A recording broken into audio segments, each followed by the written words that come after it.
ಕೊನೆಗೂ ಕಾಂಗ್ರೆಸ್ನ ಶಾಸಕರಿಗೆ ಖುಷಿ ಸುದ್ದಿ. ಶಾಸಕರ ಸಮಸ್ಯೆಯನ್ನು ಆಲಿಸ್ತಾರಂತೆ ಸಿಎಂ ಸಿದ್ದರಾಮಯ್ಯ. ದೆಹಲಿಯಿಂದ ವಾಪಸ್ ಆಗ್ತಾ ಇದ್ದಂತೆ ಶಾಸಕರನ್ನ ಕರೆದು ಸಿಎಂ ಚರ್ಚೆ ಮಾಡ್ತಾರಂತೆ.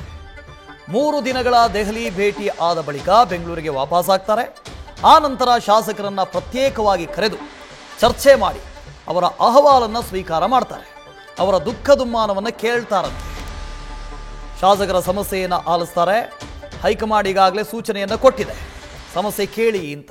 ಹಾಗಾಗಿ ಮುಖ್ಯಮಂತ್ರಿಗಳು ಕೂಡ ಸಮಸ್ಯೆ ಕೇಳಿಸ್ಕೊಳ್ತಾರಂತೆ. ಹರೀಶ್ ಇದ್ರ ಬಗ್ಗೆ ಡೀಟೇಲ್ಸ್ ಅನ್ನು ಕೊಡ್ದು ಹೋಗ್ತಾರೆ. ಹರೀಶ್, ಶಾಸಕರ ದುಃಖ ದುಮ್ಮಾನಗಳನ್ನು ಕೇಳ್ತಾರಂತೆ ಮುಖ್ಯಮಂತ್ರಿಗಳು. ಕೇಳಿದ ನಂತರವಾದರೂ ಸರಿ ಹೋಗ್ಬೋದಾ? ಎಲ್ಲ ಈ ಭಿನ್ನಮತ ಶಮನ ಆಗ್ಬೋದಾ?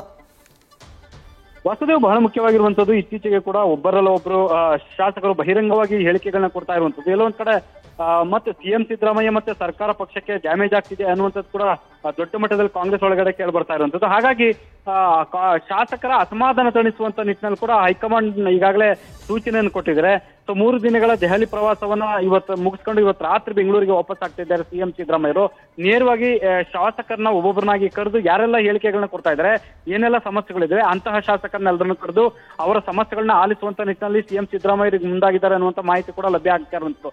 ನಿನ್ನೆ ಅಷ್ಟೇ ಕೂಡ ಎಐಸಿಸಿ ಅಧ್ಯಕ್ಷ ಮಲ್ಲಿಕಾರ್ಜುನ ಖರ್ಗೆ ಮತ್ತೆ ರಾಜ್ಯ ಕಾಂಗ್ರೆಸ್ ಉಸ್ತುವಾರಿ ರಣದೀಪ್ ಸಿಂಗ್ ಸುರ್ಜೇವಾಲಾ ಮತ್ತೆ ಇವತ್ತು ಬೆಳಗ್ಗೆ ಕೂಡ ಎಐಸಿಸಿ ಪ್ರಧಾನ ಕಾರ್ಯದರ್ಶಿ ಕೆ.ಸಿ. ವೇಣುಗೋಪಾಲ್ ಅವರ ಜೊತೆ ಚರ್ಚೆಯ ಸಂದರ್ಭದಲ್ಲೂ ಕೂಡ ಈ ಒಂದು ವಿಚಾರ ಮುಂಚೂಣಿಗೆ ಬಂದಿದೆ. ಅಲ್ಲಿ ಕೂಡ ಗಂಭೀರವಾಗಿ ಚರ್ಚೆ ಆಗಿದೆ. ಹಾಗಾಗಿ ಸರ್ಕಾರ ಸುಸೂತ್ರವಾಗಿ ನಡೆದುಕೊಂಡು ಹೋಗಬೇಕು, ಯಾವುದೇ ರೀತಿ ಗೊಂದಲಕ್ಕೆ ಅವಕಾಶ ಕೊಡಬಾರದು. ಸಚಿವರ ವಿರುದ್ಧ ಏನೆಲ್ಲ ಆರೋಪಗಳು ಬರ್ತಿದೆ ಅದಕ್ಕೆ ಸಂಬಂಧಪಟ್ಟ ಶಾಸಕರ ಜೊತೆ ಚರ್ಚಿಸಿ ಸಮಸ್ಯೆ ಬಗೆಹರಿಸಬೇಕು ಅಂತ ಈಗಾಗಲೇ ಕೂಡ ಹೈಕಮಾಂಡ್ ನಾಯಕರು ಸಿಎಂ ಸಿದ್ದರಾಮಯ್ಯ ಅವರಿಗೆ ಸೂಚನೆಯನ್ನು ಕೊಟ್ಟಿದ್ದಾರೆ. ಹಾಗಾಗಿ ಸಿಎಂ ಸಿದ್ದರಾಮಯ್ಯ ಅವರು ಇವತ್ತು ರಾತ್ರಿ ಆಗಮಿಸಿದ್ದಾರೆ. So BR. ಪಾಟೀಲ್ ಸೇರಿದಂತೆ ರಾಜು ಕಾಗೆ ಹಲವರು ಯಾರೆಲ್ಲ ಅಸಮಾಧಾನವನ್ನು ಹೊರಹಾಕ್ತಿದ್ದಾರೆ ಅವರೆಲ್ಲರನ್ನ ಕರೆದು ಅವ್ರ ಸಮಸ್ಯೆಗಳನ್ನ ಆಲಿಸುವಂತ ನಿಟ್ಟಿನಲ್ಲಿ ಸಿಎಂ ಸಿದ್ದರಾಮಯ್ಯ ಅವರು ಮುಂದಾಗ್ತಿದ್ದಾರೆ ಅನ್ನುವಂಥದ್ದು ಗೊತ್ತಾಗ್ತಿದೆ.